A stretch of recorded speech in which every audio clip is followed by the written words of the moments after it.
ಇಡೀ ರಾಜ್ಯಾದ್ಯಂತ ದರೋಡೆ ಪ್ರಕರಣಗಳು ಜಾಸ್ತಿ ಆಗ್ತಾ ಇದ್ದಾವೆ. 5 ದುಷ್ಕರ್ಮಿಗಳು ಜಸ್ಟ್ 5 ನಿಮಿಷದಲ್ಲಿ ಮಹಾ ದರೋಡೆಯನ್ನ ನಡೆಸಿದ್ದಾರೆ.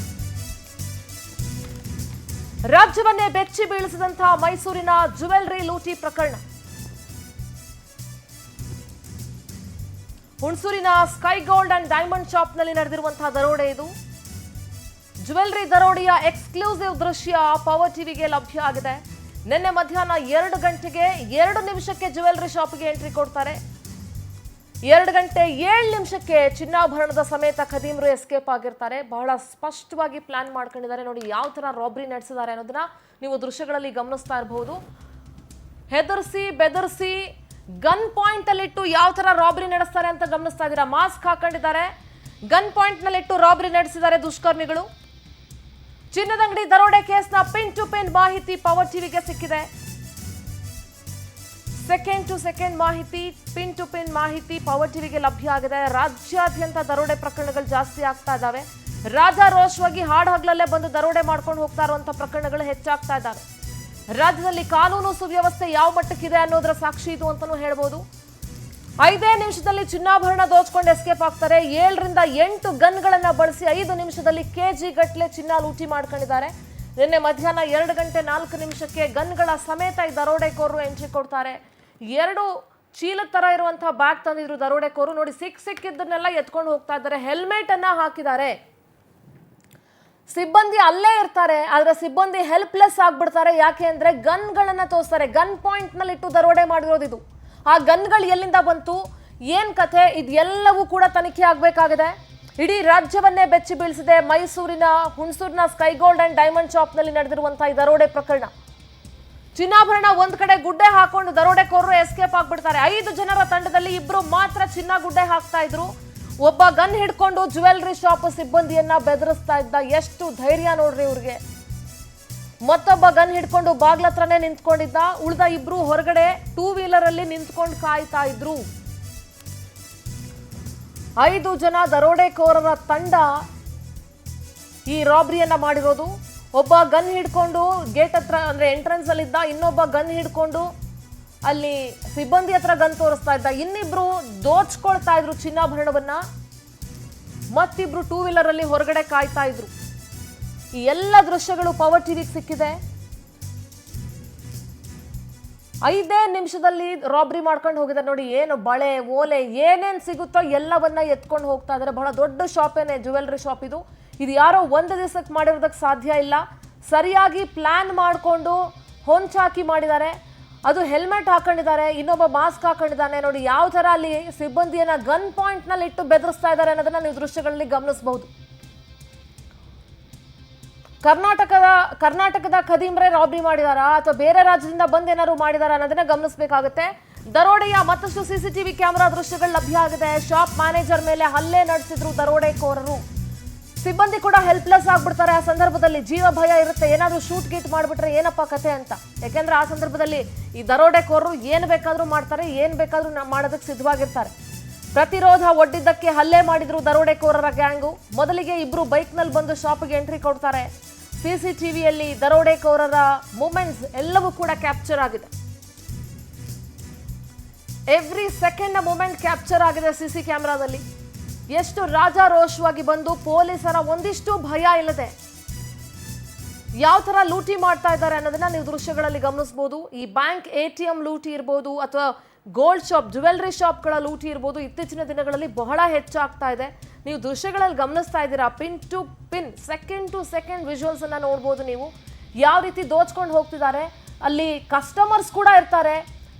ಕಸ್ಟಮರ್ಗಳನ್ನ ಹೊರಗಡೆ ಕಳಿಸಿ ಸಿಬ್ಬಂದಿ ಮೇಲೆ ಗನ್ ಪಾಯಿಂಟ್ ಇಟ್ಟು ಬೆದರಿಕೆ ಹಾಕ್ತಾರೆ. ಹೆದರ್ಕೊಳ್ಳೇಬೇಕಾಗುತ್ತೆ. ಯಾಕೆಂದ್ರೆ ಎಲ್ರಿಗೂ ಜೀವ ಭಯ ಇದ್ದೇ ಇರುತ್ತೆ. ಮ್ಯಾನೇಜರ್ ಮೇಲೆ ಕೂಡ ಹಲ್ಲೆ ನಡೆಸ್ತಾರೆ. ಜ್ಯುವೆಲ್ಲರಿ ಶಾಪ್ ದರೋಡೆಕೋರರ ಪತ್ತೆಗೆ 5 ತಂಡ ರಚನೆ ಆಗಿದೆ.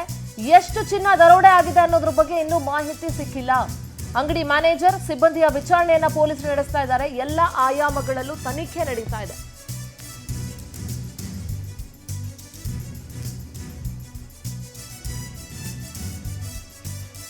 ಐವರು ಇನ್ಸ್ಪೆಕ್ಟರ್ ನೇತೃತ್ವದಲ್ಲಿ 5 ತಂಡವನ್ನ ರಚಿಸಿ ಪೊಲೀಸರು ತನಿಖೆಗಿಳಿದಿದ್ದಾರೆ. ಆದಷ್ಟು ಬೇಗ ಆರೋಪಿಗಳನ್ನ ಅರೆಸ್ಟ್ ಮಾಡೋ ಭರವಸೆ ಇದೆ.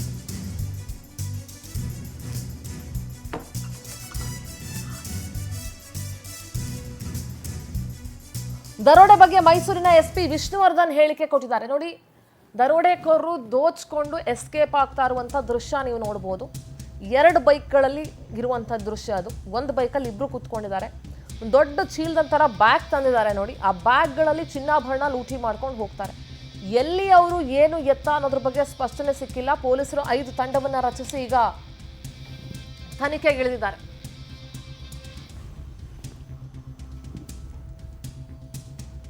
ನಮ್ಮ ಮೈಸೂರು ಪ್ರತಿನಿಧಿ ಪ್ರೇಮ್ ನೇರ ಸಂಪರ್ಕದಲ್ಲಿ ಜಾಯ್ನ್ ಆಗ್ತಾ ಇದ್ದಾರೆ. ಪ್ರೇಮ್, ಹುಣಸೂರ್ನ ಒಂದು ಜ್ಯುವೆಲ್ಲರಿ ಶಾಪ್ ಅಲ್ಲಿ ಸ್ಕೈ ಗೋಲ್ಡ್ಸ್ ಅಂಡ್ ಡೈಮಂಡ್ಸ್ ಅಲ್ಲಿ ಏನು ದರೋಡೆ ಆಗಿದೆ, ಈ ಪ್ರಕರಣ ಸಂಬಂಧ ಎಷ್ಟು ಮಟ್ಟಿಗೆ ತನಿಖೆ ನಡೀತಾ ಇದೆ? ಈಗ ದರೋಡೆಕೋರರ ಬಗ್ಗೆ ಏನಾದರೂ ಮಾಹಿತಿ ಸಿಕ್ಕಿದೆಯಾ? ಪ್ರಾಥಮಿಕ ಹಂತದ ಮಾಹಿತಿಯನ್ನ ಪೊಲೀಸರೇನಾದ್ರೂ ಕಲೆ ಹಾಕಿದಾರಾ? ಹೇಗೆ ಪ್ರೇಮ್?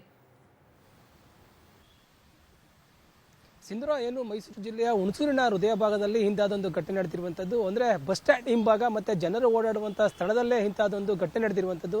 ಕೋಟಿ ಮೌಲ್ಯದ ಚಿನ್ನಾಭರಣಗಳನ್ನು ಕದ್ದು ಕಳ್ಳರು ಬೈಕ್ನಲ್ಲಿ ಬಂದು ಮುಸುಕುದಾರಿಗಳು ಪರಾರಿಯಾಗಿರುವಂಥದ್ದು. ಚಿನ್ನ ಕದಿಯುವಂಥ ಸಂದರ್ಭದಲ್ಲಿ ಅಂದರೆ ಅಂಗಡಿಯ ಒಳಭಾಗದಲ್ಲಿದ್ದಂತಹ ಮ್ಯಾನೇಜರ್ ಆಗಿರ್ಬೋದು ಮತ್ತು ಸಿಬ್ಬಂದಿಗಳಿಗೆ ಕೂಡ ಗನ್ ಪಾಯಿಂಟ್ ಅನ್ನ ಇಟ್ಟು, ಮತ್ತೆ ಅಲ್ಲಿ ಗ್ರಾಹಕರು ಕೂಡ ಬಂದಿರ್ತಾರೆ. ಬಂದಂತಹ ಸಂದರ್ಭದಲ್ಲಿ ಅವ್ರಿಗೂ ಕೂಡ ಗನ್ ಪಾಯಿಂಟ್ ಅನ್ನ ಇಟ್ಟು ಎದುರಿಸಿ ಅವರನ್ನ ಒಂದು ಭಾಗದಲ್ಲಿ ಕೂರಿಸಿ ನಂತರ ಚಿನ್ನಾಭರಣಗಳನ್ನ ಕೂಡ ಒಂದು ಬ್ಯಾಗ್ನಲ್ಲಿ, ಅಂದ್ರೆ ಅವರು ತಂದಿದ್ದಂತಹ ಬ್ಯಾಗ್ನಲ್ಲಿ ಎಲ್ಲಾನು ಕೂಡ ತುಂಬಿಕೊಂಡು ಅಲ್ಲಿ 5 ನಿಮಿಷದಲ್ಲಿ ಪರಾರಿ ಆಗ್ತಾರೆ. ಎಲ್ಲ 5 ಜನ ಬಂದಿದ್ದಂತಹ ಮುಸುಕುದಾರಿಗಳೇನಿದ್ದಾರೆ ಇವರು 5 ನಿಮಿಷದಲ್ಲಿ ಎಲ್ಲಾ ಚಿನ್ನಾಭರಣಗಳನ್ನ ಕದ್ದು ಪರಾರಿಯಾಗಿರುವಂತದ್ದು. ಈಗ ಅಲ್ಲಿ ಬಂದಿದ್ದಂತಹ ಸಂದರ್ಭದಲ್ಲಿ ಕೂಡ ಸ್ಥಳೀಯರಿಗೂ ಏನು ಮಾಡೋಕ್ಕೆ ಸಾಧ್ಯ ಆಗಲಿಲ್ಲ, ಮ್ಯಾನೇಜರ್ಗೂ ಕೂಡ ಏನು ಮಾಡೋದಕ್ಕೆ ಸಾಧ್ಯ ಆಗಲಿಲ್ಲ. ಕಾರಣ ಅಂತ ಅಂದ್ರೆ ಅವರು ಗನ್ ಪಾಯಿಂಟ್ ಇಟ್ಟಿರುವಂತದ್ದು ಮುಖ್ಯ ಕಾರಣ ಆಗಿರುವಂತದ್ದು. ಜನರು ಓಡಾಡುವಂತಹ ಸ್ಥಳದಲ್ಲೇ ಇಂತಹದೊಂದು ಘಟನೆ ನಡೆದಿರುವಂತದ್ದು ಇಡೀ ಮೈಸೂರು ಜಿಲ್ಲೆಯ ಜನರನ್ನ ಕೂಡ ಬೆಚ್ಚಿ ಬೀಳಿಸಿರುವಂತದ್ದು.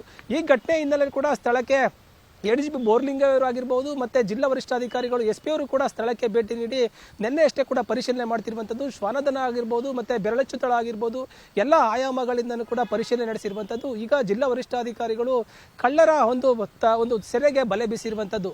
ಹುಣಸೂರಿನಿಂದ ಹೊರಭಾಗ ಹೋಗುವಂತಹ ಸ್ಥಳ ಆಗಿರುವ ಒಂದು ರಸ್ತೆಗಳಾಗಿರ್ಬೋದು ಮತ್ತೆ ಮೈಸೂರು ಜಿಲ್ಲೆಯಿಂದ ಹೊರ ಹೋಗುವಂತಹ ರಸ್ತೆಗಳ ಮುಖ್ಯ ರಸ್ತೆಗಳಲ್ಲಿ ಕೂಡ ತಪಾಸಣೆಗೆ ಈಗಾಗಲೇ ಮುಂದಾಗಿರುವಂತದ್ದು. ಅದರದೇ ಪ್ರಮುಖವಾಗಿ ಕಳ್ಳರು ಏನು ಬ್ಯಾಗ್ನಲ್ಲಿ ಚಿನ್ನಾಭರಣಗಳನ್ನ ತುಂಬಿಕೊಂಡು ಹೋಗುತ್ತಿರುವಂತಹ ಸಂದರ್ಭದಲ್ಲಿ ಹೋಗುತ್ತಿದ್ದಂತಹ ದೃಶ್ಯಗಳು ಕೂಡ ಒಂದು ಪಕ್ಕದಲ್ಲಿರುವಂತಹ ಹಳ್ಳಿಯ ಸಿಸಿ ಕ್ಯಾಮೆರಾದಲ್ಲಿ ಸೆರೆಯಾಗಿರುವಂತದ್ದು. ಅಲ್ಲಿ ಹುಣಸೂರು ಏನಿದೆ ಇದು ಒಂದು ಭಾಗದಲ್ಲಿ ಮಂಗಳೂರು ರಸ್ತೆಗೆ ಸ್ವಲ್ಪ ರಸ್ತೆ ಸಂಪರ್ಕ ಕಲ್ಪಿಸುತ್ತೆ. ಅದಲ್ಲದೆ ಕೇರಳಕ್ಕೂ ಕೂಡ ರಸ್ತೆ ಸಂಪರ್ಕ ಕಲ್ಪಿಸುವಂತಹ ಮುಖ್ಯ ರಸ್ತೆ ಇದಾಗಿರುವಂತದ್ದು. ಇಲ್ಲಿ ಎಲ್ಲಾ ಭಾಗದಿಂದನೂ ಕೂಡ ಪೊಲೀಸ್ ಚೆಕ್ ಪೋಸ್ಟ್ ಗಳಲ್ಲಿ ಕೂಡ ತಪಾಸಣೆ ಮಾಡೋದಕ್ಕೆ ಪೊಲೀಸ್ ಇಲಾಖೆ ಮುಂದಾಗಿರುವಂತದ್ದು. ಅಂದ್ರೆ ಮುಖಚಾರಗಳು ಮತ್ತೆ ಅವರ ಫೋಟೋಗಳು ಕೂಡ ಈಗಾಗಲೇ ಪೊಲೀಸ್ ತನಿಖೆ ಮುಖಾಂತರವಾಗಿ ಹೊರಬಿದ್ದಿರುವಂತದ್ದು. ಧ್ವನಿ ಕೇಳಿಸ್ತಾ ಇದೆಯಾ? ಪೊಲೀಸರು ಕಳ್ಳರ ಬಲೆಗೆ ಬಲೆ ಬೀಸಿರುವಂತದ್ದು. ಪ್ರೇಮ್, ನನ್ನ ಧ್ವನಿ ಕೇಳಿಸ್ತಾ ಇದ್ರೆ ನೀವೇ ಹೇಳ್ದಂಗೆ ಆ ಹುಣಸೂರು ರಸ್ತೆ ಏನಿದೆ ಒಂದ್ ಕಡೆ ಮಡಿಕೇರಿ, ಮಂಗಳೂರು, ಕೇರಳ ಈ ಭಾಗಗಳಿಗೆ ಕನೆಕ್ಟ್ ಮಾಡುವಂತ ಒಂದು ರಸ್ತೆ. ಇನ್ನು ಆ ಕಡೆ ಹೋದ್ರೆ ಚಾಮರಾಜನಗರ ಗಡಿ ಭಾಗ, ಆ ಕಡೆಗೂ ಕನೆಕ್ಟ್ ಮಾಡುವಂತ ರಸ್ತೆ ಅಲ್ಲಿರೋದ್ರಿಂದ ಸೊ ಯಾವ ಭಾಗದಿಂದ ಕೇರಳದಿಂದ ಏನಾದ್ರು ದರೋಡೆಕೋರರು ಬಂದಿರೋದ್ರ ಬಗ್ಗೆ ಮಾಹಿತಿ ಲಭ್ಯ ಆಗಿದೆಯಾ, ಅಥವಾ ಅವ್ರ ಮೂವ್ಮೆಂಟ್ಸ್ ಟುವರ್ಡ್ಸ್ ಯಾವ ಕಡೆ ಹೋಗಿತ್ತು ಅನ್ನೋದ್ರ ಬಗ್ಗೆ ಏನಾದ್ರು ಮಾಹಿತಿ ಲಭ್ಯ ಆಗಿದೆಯಾ? ಸದ್ಯ ಪೊಲೀಸರ ತನಿಖೆ ಯಾವ ಹಂತದಲ್ಲಿ ನಡೀತಾ ಇದೆ ಮತ್ತು ನೆನೆ ಎಷ್ಟು ಗಂಟೆಗೆ ಈ ದರೋಡೆ ನಡೆದಿರೋದು? ಸಿಂಧೂರ, ನಿನ್ನೆ 2 ಗಂಟೆ 30 ನಿಮಿಷದ ಸಮಯದಲ್ಲಿ ಇಂತಹದೊಂದು ಹಾಡುವಾಗಲೇ ಘಟನೆ ನಡೆದಿರುವಂತದ್ದು. ಸ್ಥಳಕ್ಕೆ 2 ಗಂಟೆ 40 ನಿಮಿಷದಲ್ಲಿ ಕೂಡ ಸ್ಥಳಕ್ಕೆ ಜಿಲ್ಲಾ ವರಿಷ್ಠಾಧಿಕಾರಿಗಳು ಕೂಡ ಬಂದು ಪರಿಶೀಲನೆ ನಡೆಸಿರುವಂತದ್ದು. ಎಲ್ಲ ಆಯಾಮಗಳಿಂದನೂ ಕೂಡ ಕಳ್ಳರ ಮುಖಚಾರೆಯನ್ನ ಪತ್ತೆ ಮಾಡಿಕೊಂಡು ಅವರು ಯಾವ ಭಾಗಕ್ಕೆ ತೆರಳಿದ್ರು, ಬೈಕ್ನಲ್ಲಿ ಬಂದಿದ್ರು, ಆ ಬೈಕ್ನಲ್ಲಿ ಬಂದಂತ ಸಂದರ್ಭದಲ್ಲಿ ಯಾವ ಭಾಗಕ್ಕೆ ತೆರಳಿದ್ರು ಎಂಬುದನ್ನು ಕೂಡ 5 ತಂಡಗಳನ್ನು ರಚನೆ ಮಾಡಿಕೊಂಡು ಪೊಲೀಸ್ ಇಲಾಖೆ ತನಿಖೆಯನ್ನು ಮುಂದುವರಿಸಿರುವಂತದ್ದು. ಒಂದು ಭಾಗದಲ್ಲಿ ಮಂಗಳೂರು ರಸ್ತೆಗೆ ಮಂಗಳೂರು ಕಡೆಗೆ ಹೋಗುತ್ತೆ, ಇನ್ನೊಂದು ಭಾಗದಲ್ಲಿ ಕೇರಳ ಕಡೆಗೆ ಹೋಗುವಂತ ಒಂದು ರಸ್ತೆ ಸಂಪರ್ಕ ಕಲ್ಪಿಸುವಂತ ರಸ್ತೆಗಳು ಇರುವಂತ ಕಾರಣದಿಂದ ಕೂಡ ಕೇರಳ ಹಾಗೂ ಮಂಗಳೂರು ಮೂಲದಿಂದ ಬಂದಿರುವಂತಹ ವ್ಯಕ್ತಿಗಳು ಎಂಬ ಚಹರೆಯನ್ನು ಕೂಡ ಪೊಲೀಸ್ ಇಲಾಖೆ ಈಗಾಗಲೇ ಒಂದು ಸಂಖ್ಯೆಯನ್ನು ವ್ಯಕ್ತಪಡಿಸಿರುವಂತದ್ದು. ಅದಲ್ಲದೆ ಅವರು ಬೈಕ್ನಲ್ಲಿ ಚಿನ್ನಾಭರಣಗಳನ್ನು ಕದ್ದು ಬೈಕ್ನಲ್ಲಿ ತೆರಳುವಂತಹ ಸಂದರ್ಭದಲ್ಲಿ ಕೇರಳ ಅಂತ ಅಂದ್ರೆ ಆ ಮಾನಂದವಾಡಿ ರಸ್ತೆ ಮುಖಾಂತರವಾಗಿ ಕೇರಳಕ್ಕೆ ತಲುಪುತ್ತಿರುವಂತಹ ಶಂಕೆ ವ್ಯಕ್ತವಾಗಿರುವಂತದ್ದು. ಬೈಕ್ನಲ್ಲಿ ಸಿಕ್ಕಿರುವಂತಹ ಒಂದು ಸಿಸಿ ಕ್ಯಾಮೆರಾದ ವಿಡಿಯೋಗಳೇನಿದೆ ಅದು ಹುಣಸೂರಿನಿಂದ ಕೇರಳ ಭಾಗಕ್ಕೆ ಹೋಗುವಂತಹ ಒಂದು ರಸ್ತೆಯ ಪಕ್ಕದಲ್ಲಿ, ಅಂದ್ರೆ ಮುಖ್ಯ ರಸ್ತೆ ಅಲ್ಲ, ಅದು ಪಕ್ಕದ ಹಳ್ಳಿಯ ರಸ್ತೆಯಲ್ಲಿ ಹೋಗಿರುವಂತಹ ಶಂಕೆ ವ್ಯಕ್ತವಾಗಿರುವಂತದ್ದು. ಇದು ಸಿಸಿ ಕ್ಯಾಮೆರಾದಲ್ಲೂ ಕೂಡ ಸೆರೆಯಾಗಿರುವಂತದ್ದು. ಕೇರಳ ಭಾಗ ಆಗಿರ್ಬೋದು ಮತ್ತೆ ಮಂಗಳೂರು ಭಾಗ ಆಗಿರ್ಬೋದು, ಇಲ್ಲಿ ಪೊಲೀಸ್ ಗಸ್ತು ವಾಹನಗಳೇನಿದೆ ಅದನ್ನು ಕೂಡ ಈಗಾಗಲೇ ಎಲ್ಲ ರೀತಿಯಲ್ಲೂ ಕೂಡ ತಪಾಸಣೆಗೆ ಮುಂದುವರಿಸಿದ್ದಾರೆ. ಅದಲ್ಲದೆ ಸಿಸಿ ಕ್ಯಾಮೆರಾಗಳನ್ನು, ಅಂದ್ರೆ ಮಂಗಳೂರು ರಸ್ತೆಗೆ ಹೋಗುವಂತ ಸಿಸಿ ಕ್ಯಾಮೆರಾ ಆಗಿರ್ಬೋದು ಮತ್ತೆ ಕೇರಳ ರಸ್ತೆ ಕಡೆಗೆ ಹೋಗುವಂತ ಸಿಸಿ ಕ್ಯಾಮೆರಾಗಳನ್ನು ಕೂಡ ಪರಿಶೀಲನೆ ಮಾಡಿ ಈಗಾಗಲೇ ಎಲ್ಲ ಕೂಲಂಕುಷವಾಗಿ ಎಲ್ಲ ರೀತಿಯ ಪರಿಶೀಲನೆಗೆ ಮುಂದಾಗಿರುವಂತದ್ದು. ಜಿಲ್ಲಾ ವರಿಷ್ಠಾಧಿಕಾರಿಗಳು 5 ತಂಡಗಳನ್ನು ರಚನೆ ಮಾಡಿ ಮೈಸೂರು ಒಳಭಾಗದಲ್ಲಾಗಿರ್ಬೋದು ಮತ್ತೆ ಕೇರಳ ಚೆಕ್ ಪೋಸ್ಟ್ ಗಳಲ್ಲಾಗಿರ್ಬೋದು ಮತ್ತೆ ಮಂಗಳೂರು ಕಡೆಗೆ ಹೋಗುವಂತ ಚೆಕ್ ಪೋಸ್ಟ್